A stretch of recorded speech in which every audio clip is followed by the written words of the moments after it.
पति, पत्नी और नौकरानी। शीतल और अभिमन्यु की शादी को 5 साल हो चुके थे, लेकिन अभी तक उनका कोई बच्चा नहीं हुआ था। इसकी वजह से शीतल और अभिमन्यु परेशान रहते थे, लेकिन उन दोनों से ज्यादा परेशान थी शीतल की सास, यानी अभिमन्यु की माँ जानकी देवी। जानकी देवी चाहती थी कि जल्दी से जल्दी उनकी गोद में पोता या पोती आ जाए, और इसीलिए वो अपनी बहू शीतल को लेकर एक दिन हॉस्पिटल पहुंची। डॉक्टर मैडम, जरा ठीक से चेक करके बताइए ना।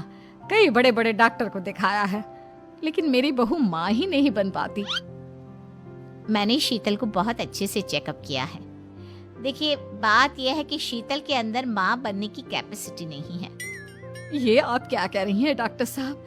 कोई तो इलाज होगा ना, कोई दवाई दे दीजिए। देखिए, कुछ प्रॉब्लम ऐसी होती है जिनका कोई ट्रीटमेंट नहीं होता। आई एम सॉरी टू से, लेकिन शीतल कभी माँ नहीं बन सकती, क्योंकि उसके यूट्रस में अंदर से ही कुछ प्रॉब्लम है।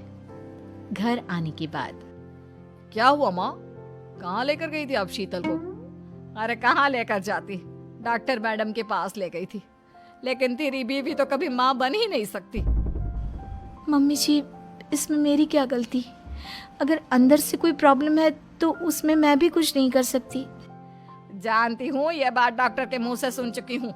अब दोबारा मेरे सामने इस बात का गाना मत गा। अरे माँ, परेशान होने की जरूरत नहीं है, हम सोचते हैं ना कुछ। अरे क्या सोचेगा तू? जब डॉक्टर कह चुका है कि तेरी बीवी माँ नहीं बन सकती, तो बता क्या सोचेगा तू? कहाँ से लाएगा बच्चा? माँ, ये तो मैं भी नहीं जानता। अभिमन्यु, क्यों ना हम अनाथ आश्रम से एक बच्चा गोद ले आए? क्या फर्क पड़ता है बच्चा हमारा हो या गोद लिया हुआ? हाय, बड़ी बातें बनाने वाली। क्या फर्क पड़ता है? अरे क्यों फर्क नहीं पड़ता? मुझे इस वंश को आगे बढ़ाने के लिए मेरे बेटे का खून चाहिए, किसी दूसरे का नहीं।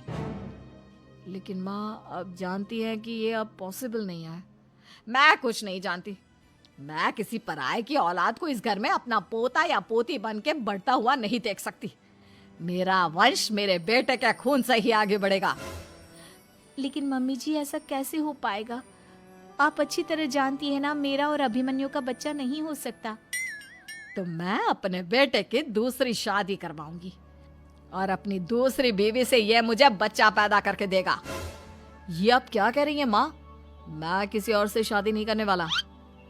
मेरे रहते हुए आप अभिमन्यु की शादी किसी और से करवाएंगी? मम्मी जी, आप ऐसा कैसे कर सकती हैं? तू बस देखती जा बहू, मैं ऐसा कैसे कर सकती हूँ। कुछ दिनों के बाद, अभिमन्यु, मैंने तेरे लिए लड़की ढूंढ ली है। माँ, मैं आपको कितनी बार समझाऊं, मुझे किसी से शादी नहीं करनी है। पहले मेरी बात सुन। ये जो चमेली है ना, हमारे घर में काम करने आती है, वो तुझसे शादी करने के लिए तैयार है। मम्मी जी, आप अभिमन्यु की शादी एक नौकरानी के साथ करवाएंगी?